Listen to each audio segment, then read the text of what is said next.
Hay un texto en la Biblia, en Juan capítulo 11, versículo 35. Vamos a leerlo, ¿sí? Y la Biblia dice, Jesús lloró. Simplemente como eso, ¿sí? Juan 11, 35 dice, Jesús lloró. Y yo quiero hoy hablar de esa hermosa historia en la Biblia, la resurrección de Lázaro, ¿sí? En una oportunidad, como a modo de introducción, quiero comentarles que Jesús, allí en el huerto de Getsemaní, dice la Biblia que Él lloró, pero no solamente lloró, Él derramó su alma, gimió delante de su Dios. Él estaba clamando de una manera tan fuerte, tal es así que la Biblia dice que sus lágrimas eran como gotas de sangre. Hoy en día, con la tecnología que hay, los informes médicos, se dice que la causa del pico de estrés, la tensión interior, hacen que los vasos sanguíneos se desprendan sangre, y es muy probable que también sus lágrimas puedan estar mezcladas con sangre. Es muy probable que esas gotas no eran gotas normales, esas lágrimas no eran lágrimas normales. Es muy probable que Jesús mismo haya sido casi literal, que sus lágrimas estaban mezcladas con sangre, pero su espíritu era sudor y sangre, era una lágrima intensa. El momento de Getsemaní era tremendo, y en uno de los momentos de la Biblia cuenta que Jesucristo también clamó enfrente de aquella tierra de Jerusalén, y ahí en donde Él lanza una profecía tan terrible, y Él dice, Jerusalén, Jerusalén, que matas y apedreas a los profetas que te son enviados. Pero dice la Biblia, llegará el día que tus puertas serán saqueadas, y Él entonces da unas señales proféticas tremendas que en algún día van a pasar. Jerusalén que no había entendido que el Salvador estaba allí, y Él lanza una profecía que pronto se va a cumplir. Pero cuántas veces el Señor de los cielos se estremece por el pueblo que no le oye y no le atiende. En esa oportunidad Jesús llora de esa manera. En Getsemaní, tremenda escena. Pero en esta oportunidad que estábamos leyendo, Juan 11:35, la Biblia dice, Jesús lloró. Pero cuando vemos el relato, la Biblia dice que solamente se deshizo de lágrimas. A diferencia del Getsemaní, que Él allí gime su alma, que allí Él se estremece. En esta oportunidad Él solamente muestra sus lágrimas caer tal vez en su mejilla, y todos lo ven. Pero yo quiero hoy entrar en esta palabra con usted. ¿Qué le parece si escudriñamos la palabra? La Biblia dice que Jesús va al lugar donde está Lázaro, pero manda a llamar a María. Y dice la Biblia que María va a la aldea. Antes de que Él entre a la aldea, dice la Biblia que María va al encuentro con Jesús y tiene una actitud. María, apenas lo ve a Jesús, se postra a sus pies. María se postra a sus pies por segunda vez. Fíjese esto. En una oportunidad, María se postra a los pies del Señor cuando ella va a la casa de Marta. ¿Se acuerda? Cuando Jesús dice, Marta, Marta, afanada y turbada estás. Pero María ha escogido la mejor parte. ¿Se acuerda esa escena? En esa oportunidad, la primera vez, María se postra a los pies del Maestro escuchando la palabra. En esa oportunidad, María se postra para escuchar la palabra. Pero en esta oportunidad María se postra a los pies del Señor pidiendo consuelo. Y más tarde María se iba a postrar a los pies del Señor para ungir sus pies. Ahora, fíjese esto. María tenía una actitud. Cada vez que María entra en escena, ella se va a postrar a los pies del Maestro. En todas las áreas de la vida, en todos los momentos de su vida. Esta vez para pedir consuelo. Antes para escuchar la palabra. Y luego lo hará para ungir al Maestro, reconociendo públicamente que ella sabía que Él era el Salvador. Ahora, ¿cuántas veces vos te postrás delante del Maestro? ¿Solamente cuando estés bien? ¿Solamente cuando las cosas vayan bien? ¿O de repente sabes que en todos los momentos hay una actitud para postrarse delante del Maestro? Miren una cosa. Qué bueno es tomar la actitud de María y postrarnos a los pies del Maestro en todas las etapas de nuestras vidas, en las buenas pero también en las malas. En las buenas pero también en las malas. Por eso quiero decirte, María nos está dejando un ejemplo. María no solamente se postraba a los pies del Maestro cuando todo va bien, sino que cuando ella estaba en dolor también se postraba. Pero cuando ella estaba bien, también ella sabía postrarse a los pies del Maestro para ungir los pies. Mire qué precioso que es el Señor. Esta María estaba acostumbrada a estar delante del Maestro, a inclinarse delante del Maestro. Qué bueno que la iglesia tenga esta actitud, iglesia. No importa los tiempos que esté viviendo, pero es tiempo de estar a los pies del Maestro. Hay una alabanza que dice, no hay lugar más alto que estar a tus pies. ¿Qué le parece si hoy derramamos nuestra alma delante del Maestro? Pero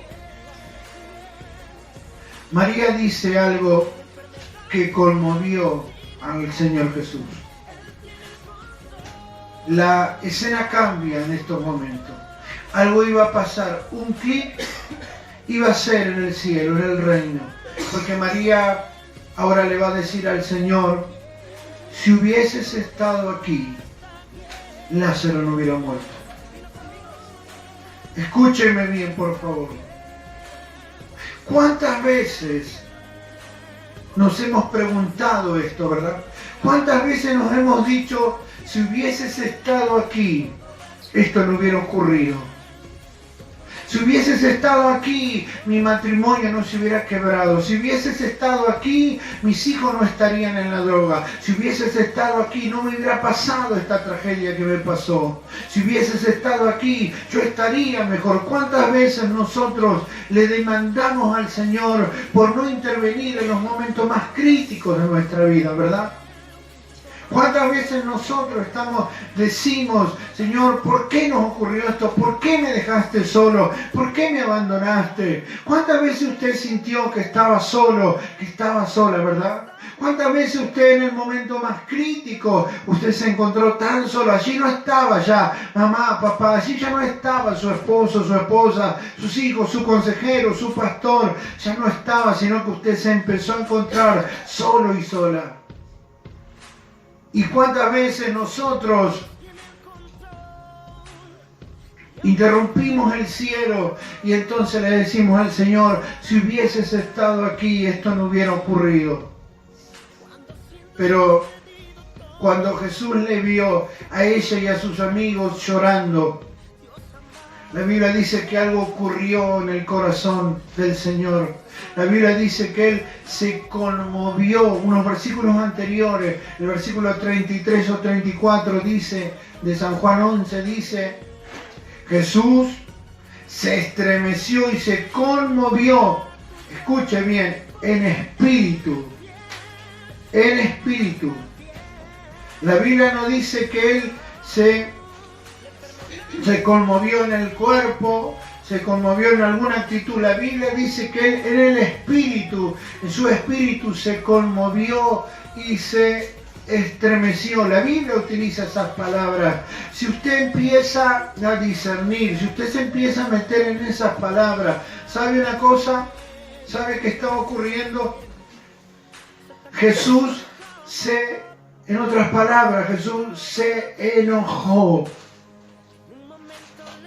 Jesús como que, y en un criollo argentino, quiero decirle, permítame decirlo, se embroncó. Se llenó como pareciera una ira, pero en su espíritu él se conmovió, él se enojó en su interior. Al verlos llorar, y aquí es donde hay algo escondido pareciera. Cuando él vio a sus amigos llorando, cuando él vio a María llorando por lo que había ocurrido, él se estremeció en espíritu, se enojó. ¿Por qué se enojó? ¿Porque Lázaro había muerto? No. ¿Por qué se estremeció en espíritu? ¿Por qué se enojó nuestro Señor? ¿Por verla a María llorar? No, se enojó porque sus amigos estaban siendo opacados, estaban siendo aplastados, lastimados por el sistema mundanal. Pero escúcheme bien una cosa. Nosotros podemos decir, si hubieses estado aquí, y al sentirnos solos y al no entender que hay un carácter en la iglesia, que Dios te dio la iglesia, la Biblia dice que Él nos dio una autoridad allí, aún en el Edén, en el principio Dios nos dio el carácter de sojuzgar la tierra, de mandar con violencia, de tener un carácter, de enfrentar la situación, de saber que aunque no estoy escuchando la voz de Dios, saber que Él me da autoridad, que Él está conmigo, aunque pareciera solo, y que los momentos que tengo que estar solo es parte del proceso, y así tengo que entenderlo, y nunca tengo que reprochar al cielo y decirle, si hubieses estado acá. De otra manera, lo que la iglesia tiene que hacer es ir para adelante sabiendo que el Señor siempre estará, aunque no lo veamos, aunque no lo sintamos, aunque pareciera que estamos solos, en el poder levantarnos y arremeter contra todo ese problema. Yo te aliento en el nombre de Jesús. Nunca te sientas solo, nunca te sientas sola, porque Dios está contigo y Él te dio autoridad para vencer. Pero así con el espíritu conmovido, así estremecido, así enojado por este sistema que estaba dañando a sus amigos, Él suelta otra palabra y Él dice, ¿dónde le pusiste? En otras palabras, el Señor conmovido estaba yendo a donde tenían a su amigo, a la tumba de su amigo. Y yo quiero lanzarte esta palabra en esta noche. Porque la Biblia dice, el que os toca, toca a la niña de mis ojos. Fíjese el celo del amor de Dios. Fíjese el celo de protección de Dios para su pueblo.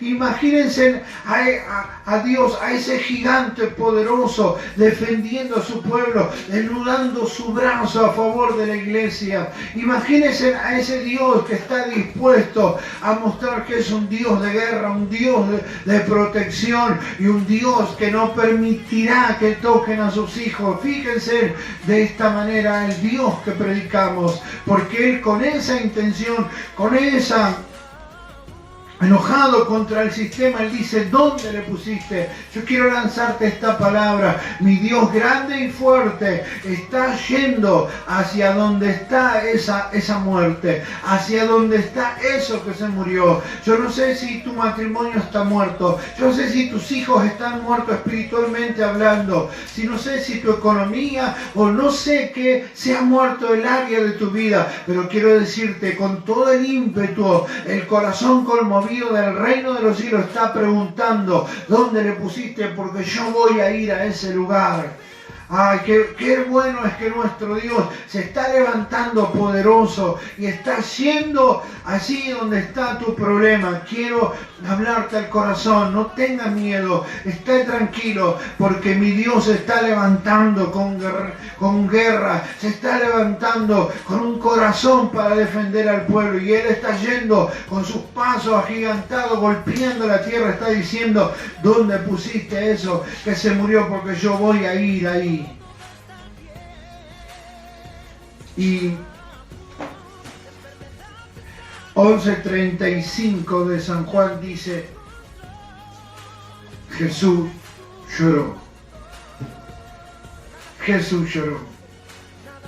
Se deshizo simplemente de lágrimas. A lo que la gente decía: mirad cómo le amaba. Pero otra parte decía: pero si le amaba, este que abrió los ojos a los ciegos, ¿no pudo haberlo sanado? Es que la perspectiva de vista, de visión de mucha gente no entenderá las lágrimas del Señor, no entenderá el mover del reino. Muchos le estarán diciendo: si Jesús le amaba, ¿por qué está permitiendo que te pase todo esto?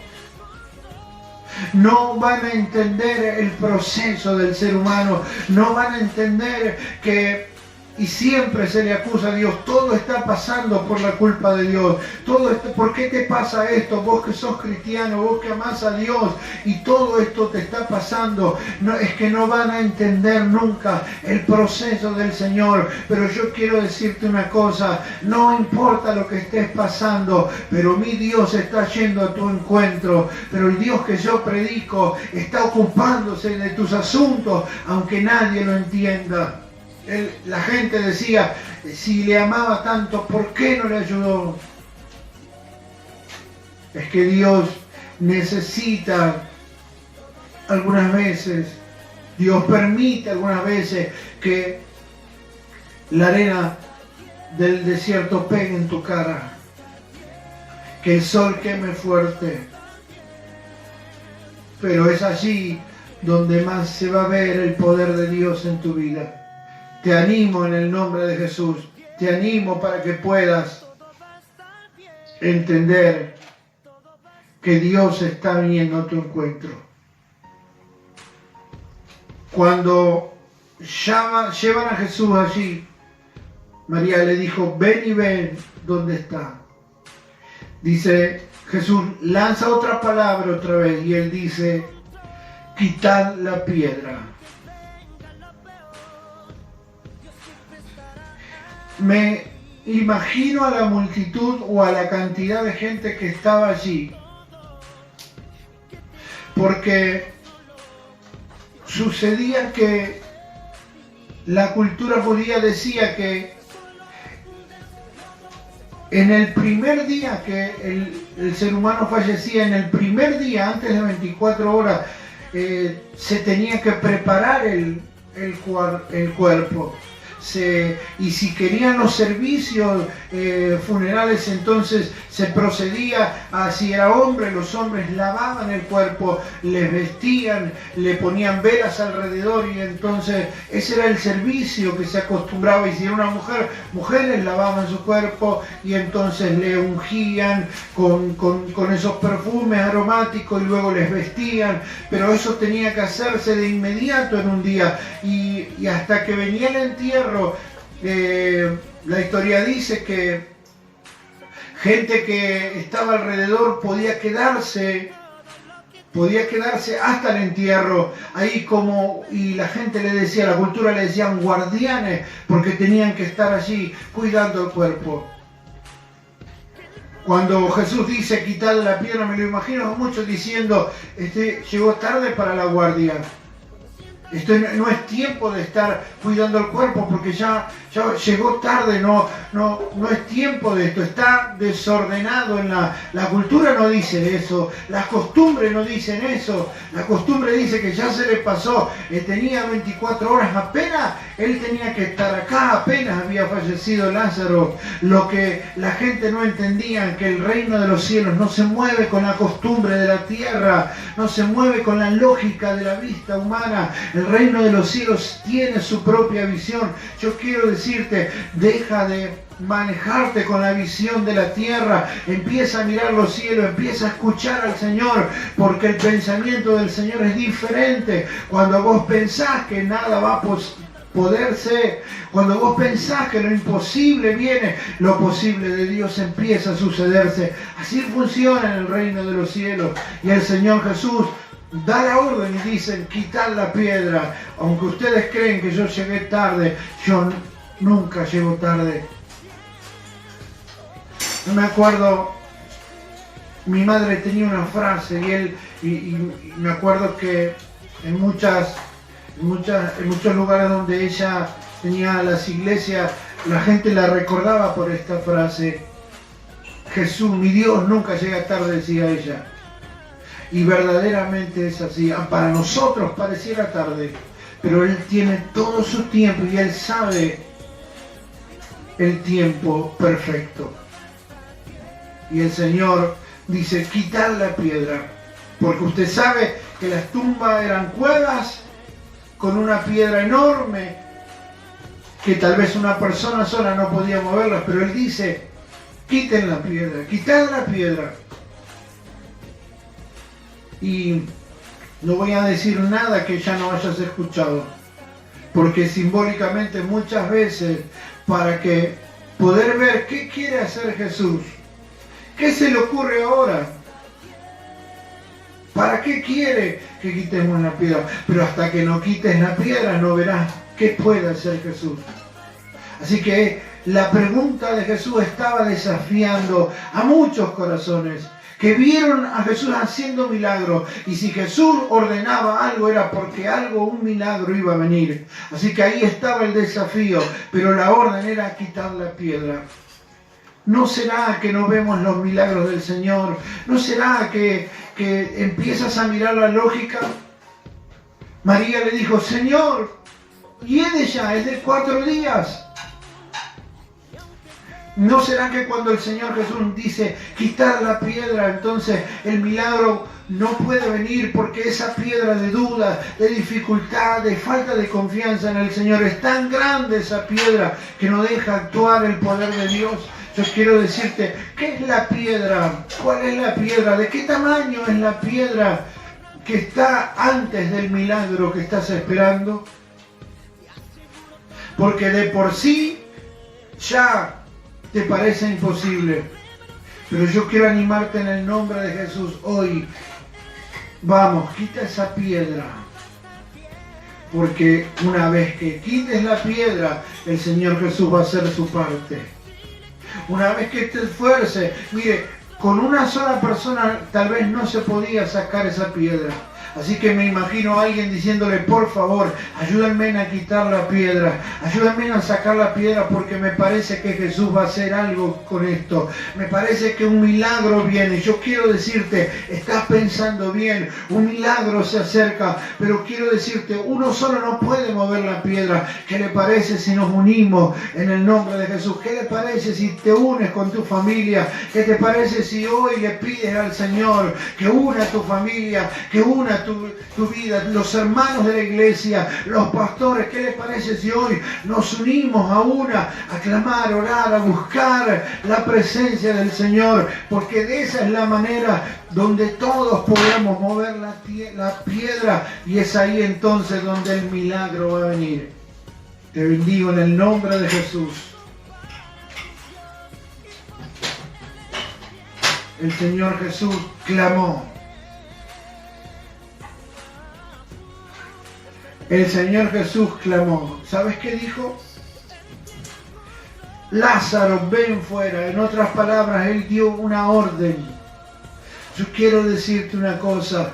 Luego que quites la piedra, la orden del cielo viene por la libertad de lo que estás esperando, de lo que estás necesitando, de la salvación de tu alma, desde el milagro, desde lo que estás necesitando. Empieza el cielo a dar la orden, pero necesita que quites la piedra. Cuando quitamos la piedra de desconfianza, entonces el Señor da la orden, dice: quiero que bendigas a mi pueblo. Bendigo a mi pueblo. Es el Señor donde está mandando la palabra de libertad, donde el Señor está diciendo: tus hijos serán libres, tu matrimonio será libre, tus hijos serán bendecidos, tus finanzas serán bendecidas, tu vida, tu ministerio será bendecido. Es ahí donde cuando el Señor manda la orden, no lo para nadie. ¿Cuántos creen esto? Pero mire una cosa, el Señor también dice otra palabra tan fuerte en esa tarde.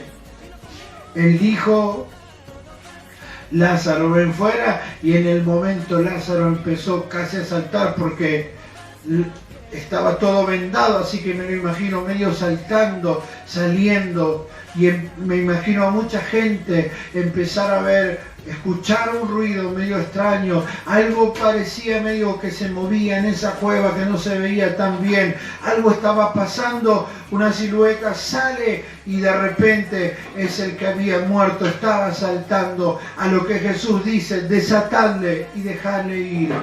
Ahora yo quiero decirte una cosa, el Señor Jesús está diciéndole a la iglesia: yo voy a hacer un milagro con esta humanidad. Yo voy a resucitar a unos cuantos líderes que se han muerto, que se han caído. Los voy a levantar. Yo voy a restaurar un pueblo grande en este tiempo. Pero yo necesito que la iglesia desatarle y dejarle ir.